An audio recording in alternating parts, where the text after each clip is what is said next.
Hello guys, जय श्री कृष्ण, जय माताजी। स्वागत है बधाईनु वंदनाजी किचનમાં। આજે હું આ લઈને આવીશું રવાની ઈડલી એટલે કે સૂજીની ઈડલી। આ રવો લીધો છે 500 ગ્રામ, ઝીણો રવો છે અને એક કળશો સાઈસ લીધી છે। એક વાસણમાં આપણે આ રવો લઈ લઈશું। બધો નથી લીધો, થોડોક મેં વધાર્યો છે। હવે આપણે એમાં સાઈસ એડ કરીશું। જોતા પૂરતી આપણે સાઈસ એડ કરતું જવાનું અને મિક્સ કરતું જવાનું।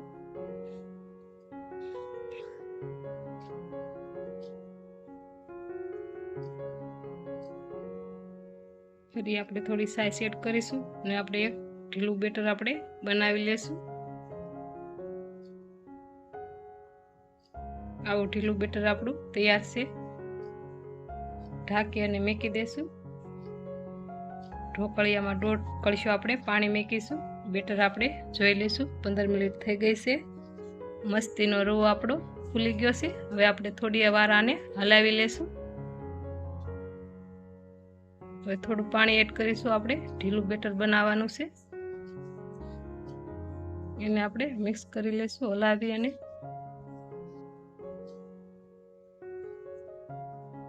આ રીતનું આપણે ઢીલું બેટર બનાવ્યું છે।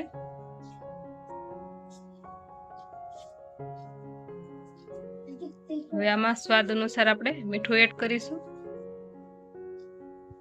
એને પણ આપણે મિક્સ કરી લેશું। હવે આપણે આમાં ઈનો એડ કરીશું, એને પણ આપણે મિક્સ કરી લેશું।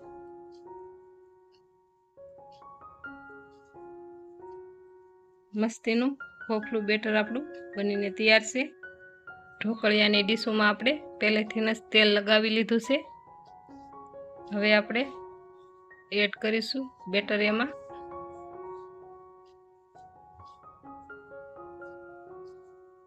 બધી ડીશોમાં આપણે આવી રીતે બેટર ભરી લેશું।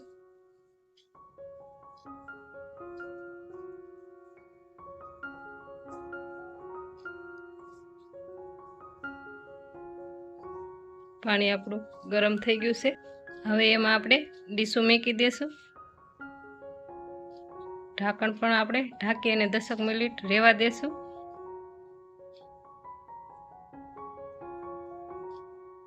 હવે આપણે 10 મિનિટ થઈ ગઈ છે, ચેક કરી લઈશું આપણે આ રીતે શાકાથી। શાકામાં જો બેટર સોટ્યું ન હોય તો સમજી લેવાનું ઈડલી આપણી કૂક થઈ ગઈ છે।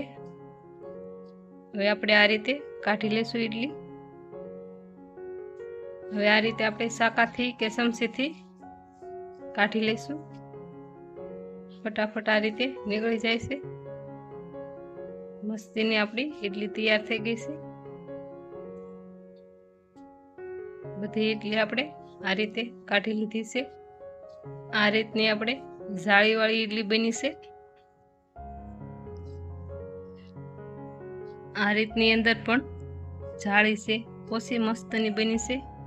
અને ઈડલી સાંભાર વગરની તો અધૂરી જ છે। સાંભાર પણ બનાવ્યો છે, એનો ફૂલ વિડીયો જોવો હોય તો મારી ચેનલની મુલાકાત કરજો, એમાં જરૂરથી મળી જશે। અને આપણે આ નાળિયેરની ચટણી બનાવી છે। મારો વિડીયો ગમ્યો હોય તો લાઈક કરજો, શેર કરજો, સબસ્ક્રાઈબ કરજો, બેલ આઇકન દબાવજો અને કમેન્ટ કરજો।